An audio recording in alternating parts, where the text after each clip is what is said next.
Hey guys, Kirk with Premier Chiropractic. So today I want to talk through something that patients often come in with, and that's pain in this mid-back area, and typically to one side or the other, and they have the feeling of their rib being out. So I want to talk through what that means exactly. Is it out? The truth is we don't really think it goes out.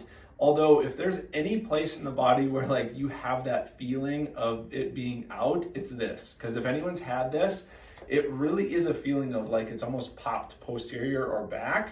And then when we adjust it, it like almost seems to like pop in. So that's not what the evidence says, unfortunately, but it is that feeling. So if someone is telling me that, I don't really argue with them or anything like that. But we know from most research that the bones don't go in and out of place. The body's just more complex than that. So if we were to look at the rib cage, we have a couple different joints that attach from the ribs into the thoracic spine. At T1 and then on our lower three ribs, it'll come in and it'll attach directly into the vertebra that it's connecting to. So the 12th rib would attach into T12, T1 would attach into the first rib.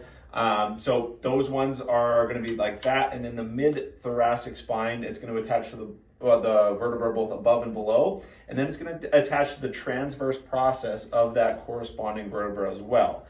The clinical implications of this is there's joints there, right? So if we have joints and we have synovial joints, meaning we have a synovium, we have cartilage, we have all the stuff that goes into making a joint, we have a capsule, then the cavitation we hear is just movement happening at that joint. So what I think is happening a lot of times is because there's been a little sprain of the joint capsule itself, you get a lot of spasm of a lot of the little muscles around that area. So we have multifidi, we have rotatories, we have also these like levator intercosteri muscles. We have a lot of different muscles in these areas that can give the feeling of out.